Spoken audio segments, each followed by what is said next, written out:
Okay, we're going to review for the factoring part of the test, and how we're going to do that is you're going to see first you're going to stop the video. You're going to grab a marker board, and with each problem, what you're going to do is see the problem, pause the video, do the problem on your marker board, I did not get a U in there, your own, then unpause and check your answer with my answer. All right, so here we go. Go ahead and pause, write this down, and then come on back, and I will reveal the answer. Okay, we were able to factor out 16. Now, some of you may have factored out a 2. Anytime, let's say I factor out a 2, because 2 does go into both of them, right? And we would do 16x minus 8. If we can look at what's in the parentheses and go, wait a minute, 8 goes into 16 and 8 goes into 8, then we know we didn't pick the biggest factor. So the GCF, the greatest common factor, that's what we always want to take out. All right, let's try that again. Okay, go ahead, pause, write this down, and come back to check your answer with mine. All right, if you had a 1 here, that would be okay too. You could put a 1 there, 1x instead of just an x. That would be the same answer.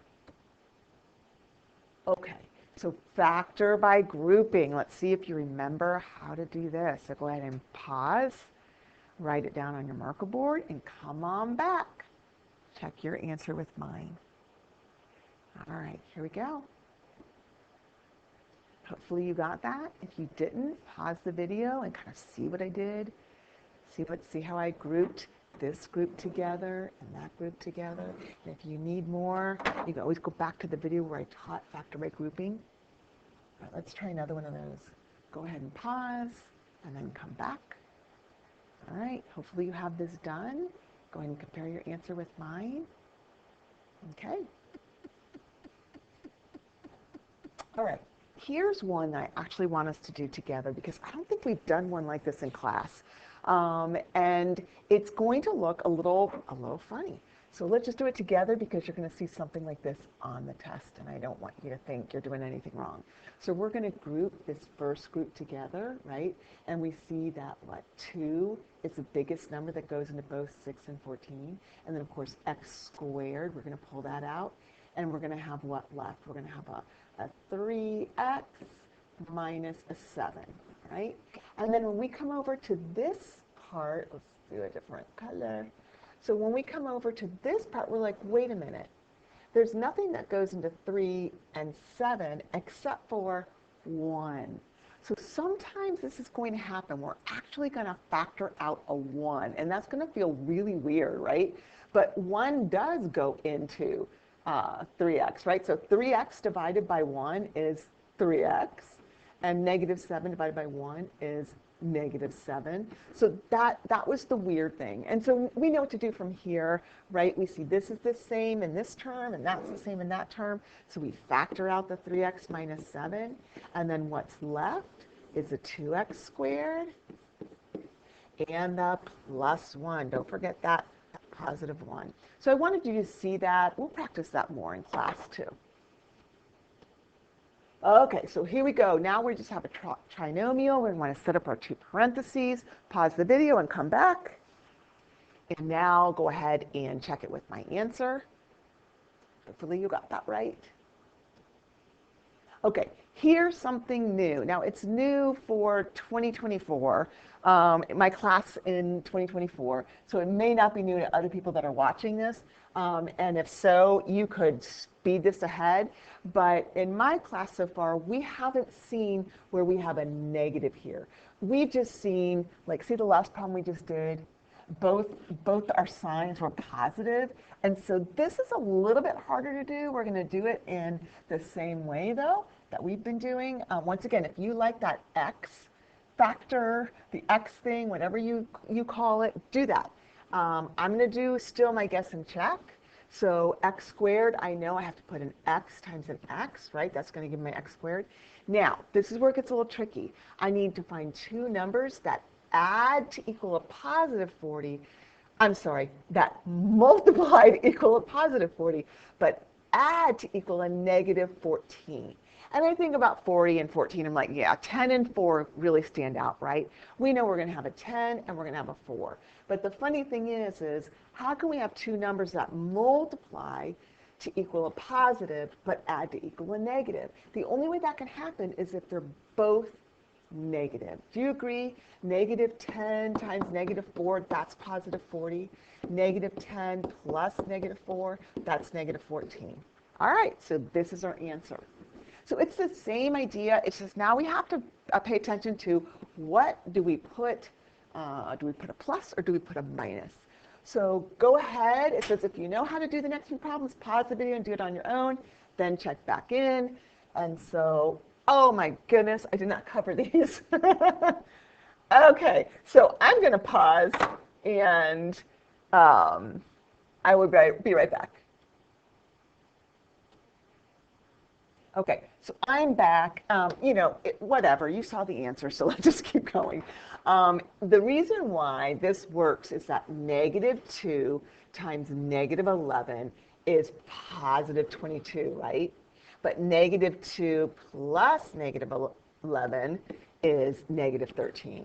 All right, I promised the next one. I went back and made sure all of them were covered up. All right, so here's one. Go ahead and pause the video, write it down, take your time, and come back to the video to check your answer with mine. Okay, so hopefully you got x minus 6, x minus 2. Let me make sure this is still going.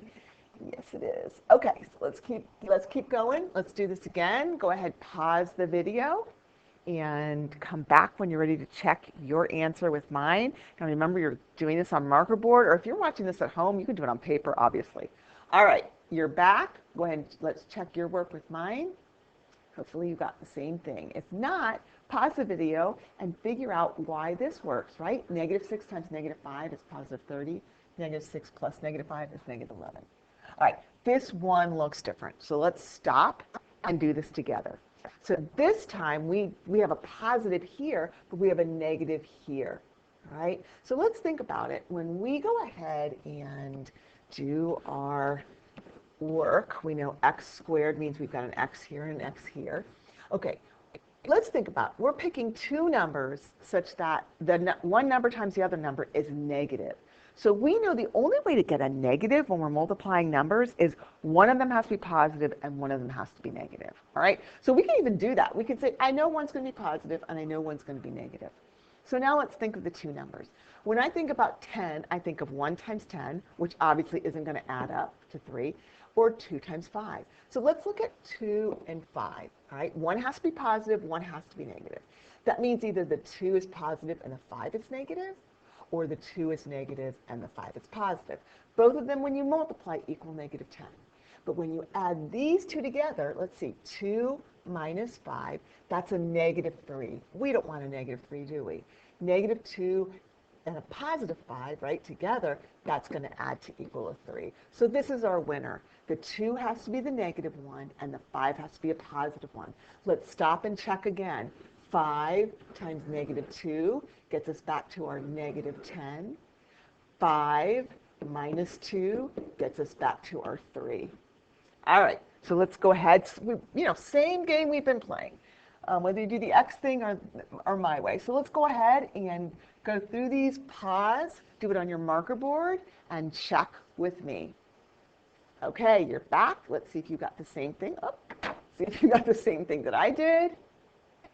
Yay. All right, go ahead, pause, write it down, and come back. All right, check your work with mine. Okay, hopefully you're getting these right. All right, so this is our last, of factoring trinomials, and they're called trinomials because, right, there's 3 terms. This one, not only is there a negative here, but there's a negative here. And that's okay. We know how to do these. They're just the same as the other ones, except for when we add, we need to get a negative number. So once again, it's x squared, so we put an x here and an x here. And I look at negative 8. I know one of my numbers has to be positive and one has to be negative, right? Positive times negative gives me a negative. And I think about 8, I think of 1 and 8. That's not going to work. We think of 2 and 4. So we're like, okay, either 2 and negative 4 is going to work, or -2 and +4 is going to work? They both, when we multiply, give me -8. But let's go ahead and combine this. If you picked up your calculator, 2 minus 4 is going to give me a -2. And that's what we want. So we know 2 is going to be the positive, and 4 is going to be the negative. All right? That's a good way to do it. All right, let's keep going. And once again, you practice that. When you see a negative and a negative, it's going to take some extra thinking, but I know you can do it. So pause the video and then come back and check your work with mine. All right, you're back? All right, so hopefully that is what you got. Do the same thing, write it down, pause the video, come back.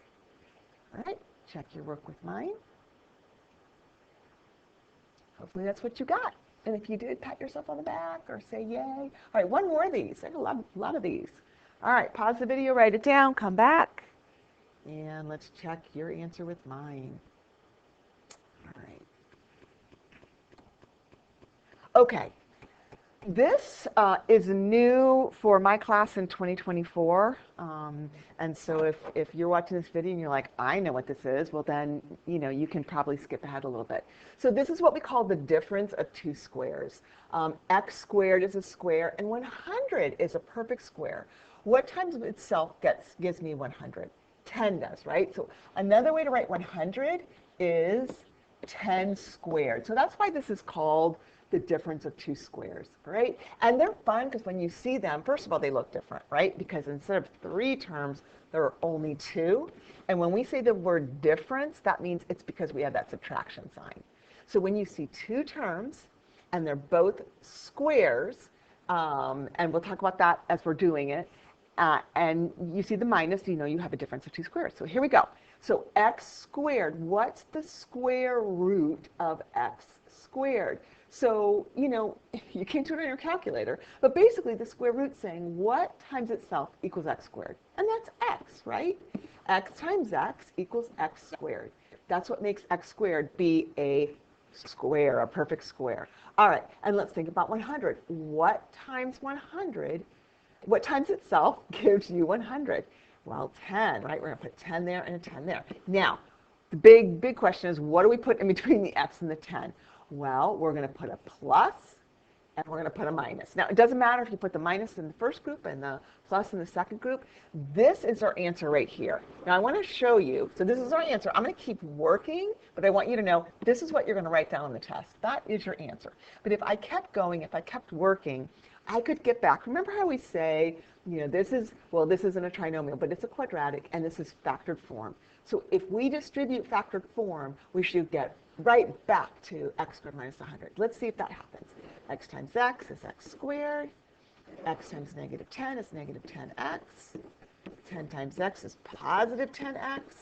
And 10 times negative 10 is negative 100. And look what happens to our middle terms. Negative 10x plus 10x, gone. They cancel out. And what are we left with?